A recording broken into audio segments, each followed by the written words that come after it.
Steno Wale Babu welcomes you. Shorthand dictations in male and female voice from all sources like magazines, speeches, and editorials at various speeds up to 120 WPM for various departments like SSC, DSSB, CRPF, Delhi Police, etc. Please like, share, and subscribe the channel. Thank you. Exercise number 19. The history of the development of our railways is, in short, the history of our national development. Over the decades, the railways had undergone many changes and had to pass through many vicissitudes before they could attain their present strength and size. Prior to independence, the foreign rulers used the railways primarily as an instrument for colonial expansion. The growth of the railways during that period was unplanned and haphazard and had little relation to the requirements of the country and its people. The policy of the railways then lacked national perspective. It was only after independence that we witnessed a sea change both in the expansion and operation of the Indian railways. They have contributed in a large measure not only to forge links between different regions but to quicken the pace of national development and social cohesion. The railways today have acquired expertise and technological skill in all fields of construction and operation. It is a noble feature that the Indian Railways have a research and design wing which carries in investigations into the various technical aspects of the railway operations.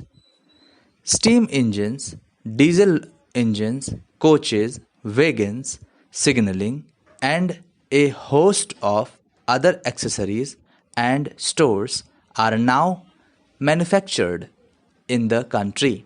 Today, the railways have a unique place in our national life. They are not only carrier of passengers and goods but also promoters of national unity and economic progress. It is heartening to know that the India made railway equipment is in use in the railways in many developing and developed countries. This bears ample testimony to the technical advancement and expertise achieved by the Indian Railways. I am glad that after the new government has come into existence, a new deal for the well being of the workers has been launched. For the efficient and successful functioning of any public undertaking, good and harmonious relationship between the management and the workers is necessary. While we are making rapid strides in scientific knowledge and technical skill, we should not fall behind the understanding and appreciation of human values and problems. In dealing with human problems, we should have a broad vision and a deep insight into the national interest. We must make the workers realize that they too are contributing to the development of the country by their hard, honest, and efficient work. I am glad that the workers' participation in the management is being encouraged largely. Accidents and occupational diseases are the most appalling of the tragedies of the modern industry and mining. With rapid industrialization, the hazards to human health and safety have been increasing. One can sustain economic development and better distribution only by ensuring greater safety and better health in all industries and occupations. I note with satisfaction that the government has been aware of all these obligations and has been taking steps from time to time.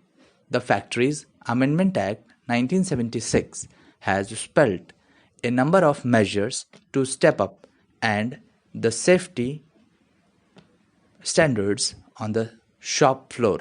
I am also given to understand that a beginning has been made to impart intensive training for the safety officers to be appointed by large undertakings. Recently, a labor laboratory was set up at the Central Labor Institute in Bombay, and it is the best of its kind in the country, meant to study the capacities of men and attempt to design machinery, equipment, and the working conditions in such a way that there will be proper man machine alignment.